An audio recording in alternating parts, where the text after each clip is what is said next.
Ее здесь нет». Черный ястреб хмуро взглянул на старика-шамана, сидевшего напротив. «Нет? Не понимаю. Ее здесь нет. Этой женщины нет среди людей». Черный ястреб на мгновение потерял дар речи.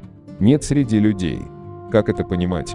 Но прежде чем он успел задать вопрос, волчье сердце, мудрый, старый шаман, наклонился к нему, пристально всматриваясь в черного ястреба. Взгляд его темных глаз, казалось, проникал в самую душу юноши. «Достаточно ли ты смел?» Черный ястреб резко вскинул голову, придя в замешательство от такого вопроса.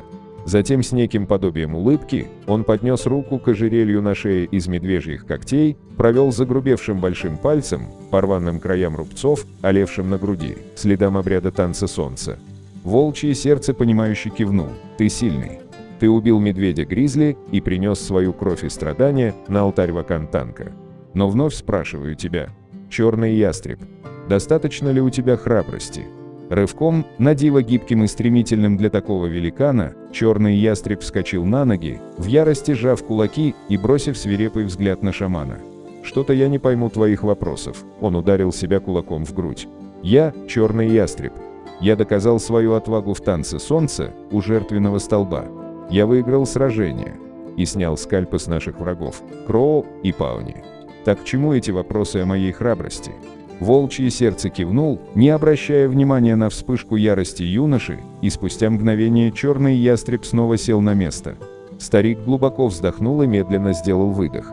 Когда он вновь заговорил, то очень тщательно подбирал слова. «Мои глаза и уши всегда открыты, ястреб, и служат нашему племени больше 40 лет, но с каждым днем мне все труднее стоять на страже интересов Лакота. Мои ноги слабеют, глаза меркнут. Лишь сердце бьется с прежней силой». Шаман смолк и некоторое время сидел, закрыв глаза. Черный ястреб ждал, не нарушая молчания. «Это тяжкое время для нашего племени», — продолжал волчье сердце. «Я чую, вот-вот нагрянут Васичу. Они, подобно летним степным травам, накроют страну пятнистого орла. Наше племя чтит тебя как нового вождя. И поэтому я вновь спрошу тебя, черный ястреб, достаточно ли ты отважен?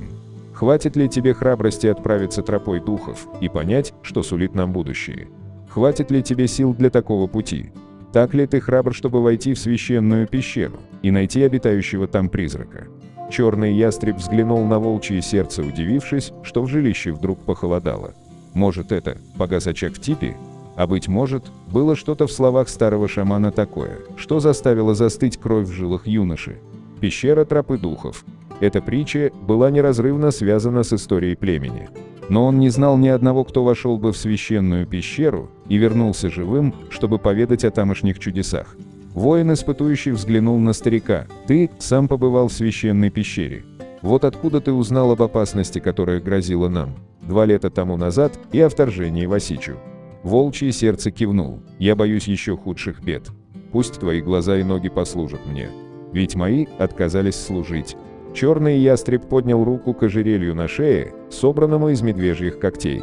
Мужество бывает разным. Обладал ли он тою отвагою, что позволит пройти тропою духов, навстречу неведомой, и поэтому еще более пугающей опасности? Гордые слова, произнесенные незадолго до того, застряли у него в горле. «Тебе не надо отвечать сразу», — мягко заметил старик. «Это трудный выбор. Но помни, я прошу не для себя, а для нашего народа.